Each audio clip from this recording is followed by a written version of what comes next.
The first thing William noticed about Redmond High was how spotless everything looked. The glass windows reflected the world almost too perfectly. The floors shined so much they looked like mirrors, and the hallways stretched long and straight, like someone had measured every corner with a ruler.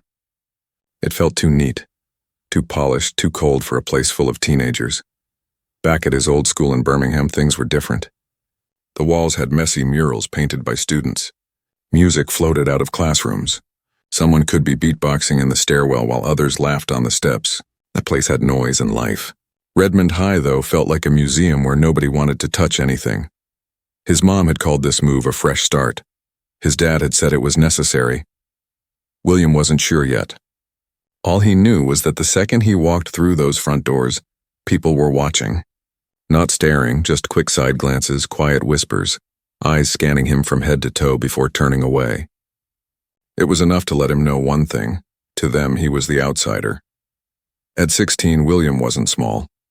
He stood just under 6 feet, lean and strong, his body shaped by years of training. But he didn't move like most kids. His steps were measured, his posture straight, his pace calm. Every part of him carried the discipline his father had drilled into him. And still, here, all they saw was someone new. He made it to the office, collected his schedule from a polite receptionist, and stepped back into the hallway. That's when he spotted a group near the lockers.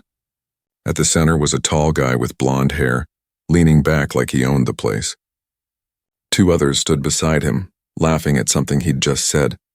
Their laughter wasn't loud, but it was meant to be heard, just enough to let the hallway know who was in charge. For a moment, the blonde kid's eyes locked on William. It wasn't a friendly look, but not openly hostile either. It was the kind of look someone gives when they're deciding whether or not to make you their next problem. William knew that look. He'd seen it before. He exhaled slowly and walked past without a word. He had nothing to prove. His dad's voice echoed in his head, the same reminder he'd heard 100 times. Real strength isn't about showing off. It's about knowing when to walk away. So he walked. But he also knew guys like that never liked being ignored. William had only been at Redmond High a few days, but it didn't take long to see how things worked there. The school had its own order, one that nobody needed to explain out loud. The athletes were at the top. They walked through the hallways with easy confidence, like the place belonged to them. The kids with money acted like they were royalty, holding court at the best tables in the cafeteria. Everyone else? They just blended into the background, hoping not to attract attention. William didn't fit into either group. He wasn't rich and he wasn't chasing a jersey. He kept quiet, focused on his classes, never trying too hard to stand out. But even that made him noticeable because people like Ryan, the blonde kid from the lockers, thrived on easy targets. And William wasn't giving him what he wanted. It started small. A shoulder bump in the hallway, just firm enough to knock him off balance but brushed off as an accident. A muttered "watch where you're going" as Ryan passed by. In history class, his notebook was accidentally knocked to the floor, and when William bent to pick it up, he caught Ryan's smirk out of the corner of his eye. A smirk that said this wasn't random. This was testing. The words came next, soft enough to slip under the radar of any teacher, sharp enough to sting. Didn't know they let kids from the hood in here. Or, Mercer, you ever think of football? I mean, you people are built for that, right? Then there was the one that cut deeper. Man, you're quiet. Thought you guys were supposed to be funny. The worst part wasn't the insults. It was how Ryan delivered them, always with a smile, always low enough that he could claim it was just a joke if anyone overheard. His friends would chuckle. Some kids nearby would laugh nervously, and the moment would pass. On the surface, it was nothing. But William knew better. He'd seen this game before. Each time his hands tightened under the desk, fists curling against the urge to react. His dad's words echoed in his head like a drill command. Handle it with discipline. Don't let them drag you down to their level. His mom, if she knew, would tell him to speak to a teacher. But William already understood that wouldn't work here. Nobody was going to punish one of Redmond's star athletes over a few whispered comments, so he stayed quiet. He walked away. He told himself it wasn't worth it. But the problem with people like Ryan was simple. They didn't stop when you ignored them. In fact, ignoring them only made them push harder. Every smirk, every little jab, every staged accident was designed for one thing: to break him down, to make him react, to make him look weak. And though William carried himself with calm, though he walked with control, a storm was building inside him. He wasn't angry, not yet. But he was alert. He could feel the tension tightening around him like a rope. He knew sooner or later Ryan was going to take it too far. For now, William chose silence. He kept his pace measured, his expression steady, his eyes forward. But behind that quiet, he was watching. He was waiting. Because sooner or later there would be a moment. And when it came, he would be ready. Friday lunch was supposed to be just another break in William's week. He grabbed his tray, moved through the line without a word, and sat at an empty table near the corner. He liked the quiet. It gave him space to think, to breathe, to block out the noise of a school that still didn't feel like his. But peace never lasts long when someone like Ryan is around. It started with a shadow stretching across his table. William didn't have to look up to know who it was. The chatter in the cafeteria dimmed as Ryan's voice carried loud enough for everyone nearby to hear. "Man," Ryan drawled, smirking. "How come you never talk, Mercer? Cat got your tongue?" William kept eating, chewing slowly. No reaction. That silence was his answer. But to Ryan, silence was a challenge. He leaned closer, his grin widening. "You think you're too good for us, huh?" he said. Then, without warning, he snatched the apple off William's tray and tossed it across the room. It hit the floor near the drink station with a dull thud. A few kids laughed nervously. Others turned to watch. William set his fork down, calm, deliberate. He looked at Ryan for the first time that week, meeting his eyes without flinching. Ryan mistook that calm for fear. He smirked wider, puffing up his chest as his friends chuckled behind him. "Come on, Mercer," Ryan said louder this time so half the cafeteria could hear. "Do something," then he shoved him. Not a playful push, this one was firm, designed to humiliate. The sound of the tray rattling against the table made heads snap toward them. The cafeteria quieted. Conversations cut short. Even the lunch staff behind the counter seemed to pause.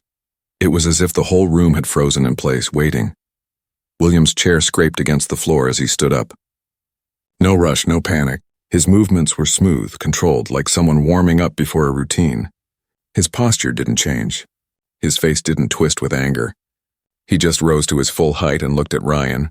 Ryan, mistaking calm for hesitation, laughed. "Oh, we got a tough guy now?" he said, turning to his friends. "You gonna swing, Mercer? You gonna act hard?" But something shifted in that moment. The kids watching could see it before Ryan did. William wasn't scared. He wasn't nervous. He wasn't even blinking. He was studying Ryan, like measuring him, calculating something only he understood. Ryan's smirk faltered for a split second.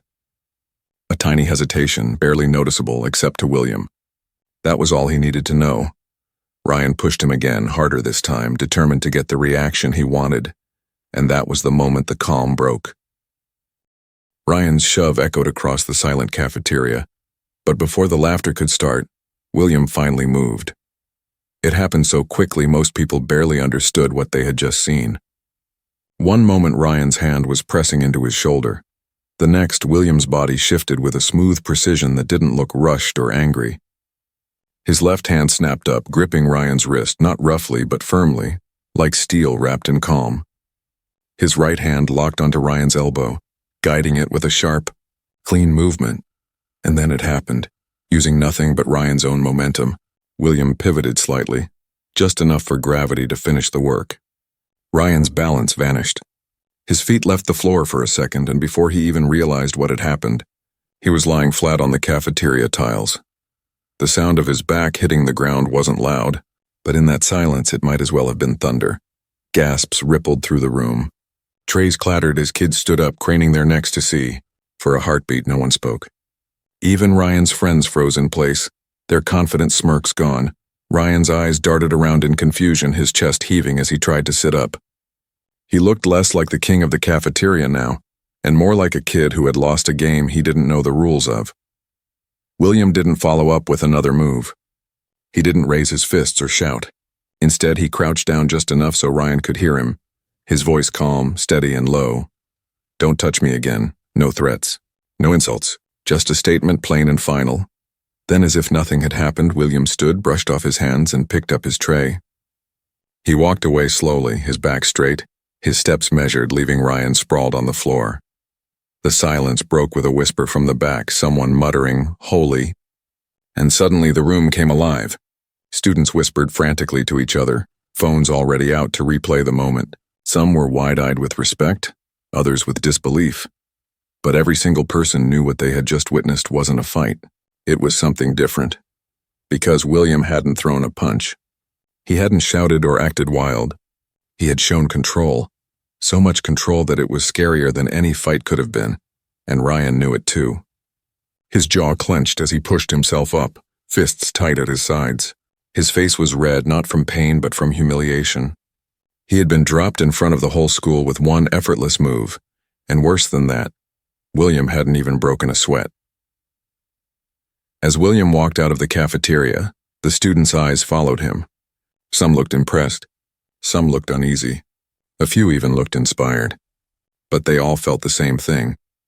This wasn't over, and deep down, William knew it too.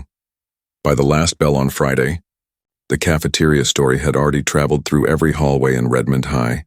It moved faster than homework gossip, and louder than any morning announcement. What people kept repeating wasn't that William had fought Ryan, it was how he had done it.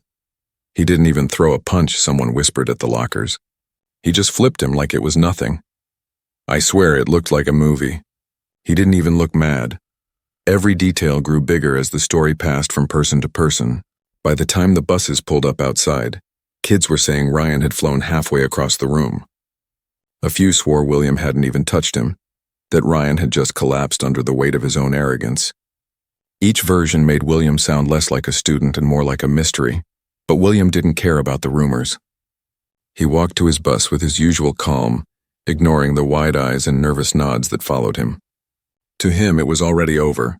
He hadn't wanted a fight, and he hadn't enjoyed embarrassing anyone. He had only defended himself the way his father had taught him, clean, controlled final. Ryan, though, couldn't let it go. All afternoon he had replayed the moment in his head, the way the crowd had gasped, the way William had looked down at him like he wasn't even worth his anger. It wasn't just the fall that hurt. It was the silence afterward. The cafeteria hadn't laughed with him that day. They hadn't rushed to his side. They had just stared, some even smiling at William. And that to Ryan was worse than any bruise. By the time he got home, his humiliation had turned into rage. He slammed his backpack onto the floor and locked himself in his room. His friends had tried to console him, saying William had just gotten lucky, but their voices had sounded weak. He could hear the doubt in them. He could feel the shift in their loyalty, and Ryan wasn't the kind of person who forgot. He wasn't the kind who forgave. That night, while William was sitting at his desk finishing his homework, his phone buzzed with a message from an unknown number. "You think you're tough? You got lucky today. Watch your back." William stared at the screen for a long moment. He didn't reply. He didn't even frown. He simply set the phone down, face down, and leaned back in his chair. He had seen this play out before in different ways at different times. It was always the same. Someone lost their pride, and instead of learning from it, they searched for revenge. At school on Monday, he felt the difference before he even stepped inside. Conversations quieted when he walked past. Freshmen shifted out of his way in the halls. Even kids who hadn't spoken to him before gave him nods, some whispering about what they'd heard. To them, he wasn't just the new kid anymore. He was the new kid who had put Ryan Callow on the ground, but William knew better than to take comfort in that attention. It wasn't respect. It wasn't friendship. It was curiosity, entertainment. They weren't looking at him as a person. They were looking at him as a story, one they could retell at lunch to sound important. And through it all, Ryan was quieter than usual. He still stood at his usual spot in the hall, still surrounded by Zach and Brandon, but the easy smirk was missing. His jaw was tighter. His fists were clenched more often. He didn't call out to William, but he didn't avoid his eyes either. It was a standoff without words, two storms waiting to collide again. William didn't know when it would happen, but he knew Ryan wasn't finished. And deep down he also knew this time, the challenge wouldn't come in front of a crowd. By midweek, the tension in Redmond High had shifted again. Ryan wasn't pushing shoulders in the hallway anymore. He wasn't tossing insults under his breath. In fact, he wasn't saying much of anything. To the average student, it might have looked like he had backed down. But William knew better. Silence didn't mean surrender. It meant planning. And he was right. Late Wednesday afternoon, Ava Sinclair, a girl known for speaking her mind, caught up with him outside the science wing. She was sharp, confident, the kind of person who noticed things others ignored. She leaned against the lockers and looked him straight in the eye. "You know you didn't just beat Ryan, right?" she said. "You humiliated him. And people like him don't just let that go." William didn't answer right away. He just adjusted the strap of his backpack and gave a small shrug. "He picked the fight," he said calmly. Ava nodded, but her expression stayed serious. "Maybe, but his dad isn't going to care about that. He's already moving to make sure you pay for it." William raised an eyebrow. "His dad?" She folded her arms. "Yeah, Ryan's dad's on the school board. He's already trying to spin the story, saying you attacked Ryan unprovoked. That you're some kind of violent kid who doesn't belong here." For the first time in days, William felt his chest tighten, not with fear, but with the heavy weight of recognition. He had seen this script before. Back in Birmingham, a kid like him stands his ground and suddenly the rules don't apply the same way. "What proof does he have?" William asked, though he already knew the answer. Ava gave a bitter laugh. "He doesn't need proof. He just has power. And that means if you don't push back, this whole thing could end with you expelled." William ran a hand across his face, exhaling slowly. Expelled.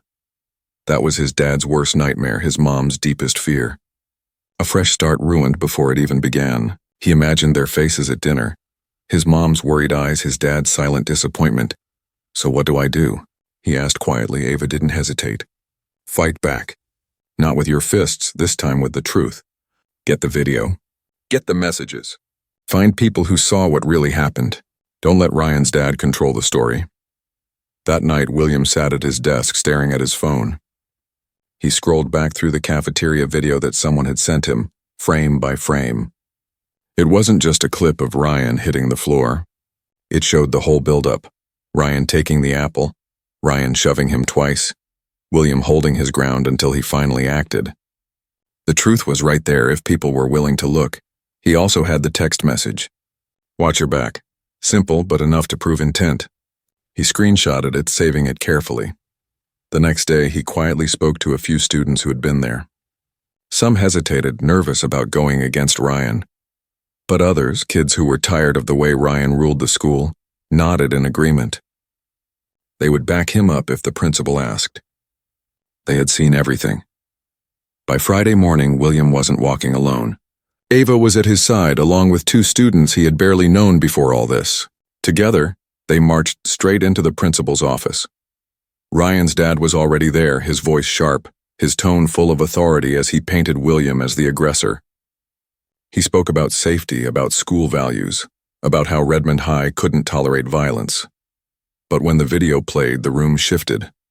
The truth was undeniable. Ryan had been the one provoking, pushing, mocking. William had only defended himself without anger, without losing control. The text messages and witnesses sealed it. Ryan's father tried to argue, tried to twist the details, but the evidence was too strong. The principal leaned back in his chair looking tired, and finally said the words William had been waiting for. "There will be no punishment. This matter is closed." Ryan's dad left the room stiff and red-faced, his pride cracked just like his son's had been in the cafeteria. William didn't smile. He didn't celebrate. He just stood up, nodded once, and walked out with the same steady posture he always carried, because he knew this wasn't about winning a fight. It was about making sure the truth was louder than the lies. By the time William walked back into the hallways after that meeting, everything felt different. Not because he had defeated Ryan's father in the principal's office, but because he had proven something bigger, to himself, to the students watching, and to the system that had tried to push him out. The whispers followed him, but they sounded different now.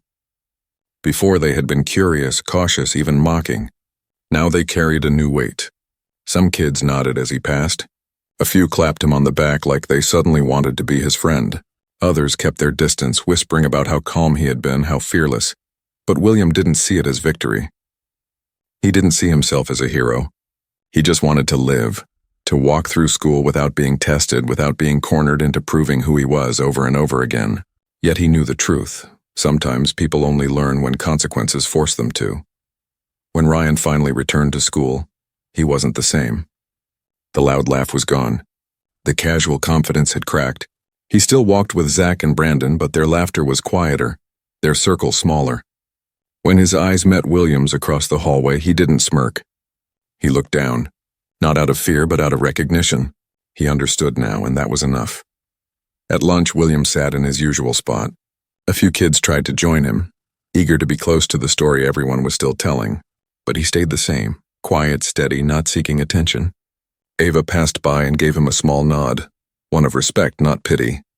She didn't need to say anything. She had already done her part, and William would remember that. Later that night at home, the house felt lighter. His mom studied his face across the dinner table, searching for answers the way she always did. His dad just gave a single approving nod when William caught his eye, as if to say, "You handled it the right way." And for once, William felt like maybe this fresh start really meant something. But more than anything, he realized something important. Strength wasn't about winning fights. It wasn't about knocking someone down or standing taller than everyone else. Strength was about control, over your body, your choices, and your story. Ryan had tried to break him down, to make him another victim of the unspoken hierarchy. But instead, William had proven that the truth, when spoken with calm and backed by action, was stronger than any shove or insult. By the next week, the school had moved on to new gossip, new stories, new distractions. But one thing lingered. When William walked down the hall, people didn't see an outsider anymore. They saw someone who carried himself with quiet authority, someone who didn't bend, someone who had shown that silence didn't mean weakness. And though Ryan would never admit it, he knew that day in the cafeteria would follow him for a long time, because being beaten in a fight could be forgotten. But being dismissed with calm strength, that was unforgettable. For William, though, there was no satisfaction in that. Just peace. He had stood his ground, not with anger, not with revenge, but with discipline. And in the end, that was the only kind of victory that truly lasted. Sometimes in life, you don't choose the battles that come to you, but you do choose how you respond. And when you choose calm over chaos, truth over lies, and control over anger, you don't just win. You rise, and maybe that's why his story spread so far. Because deep down, every student in Redmond High knew what they had witnessed wasn't just a cafeteria moment. It was a lesson. A reminder that real strength doesn't shout. It doesn't show off. It speaks once clearly, and it never needs to repeat itself.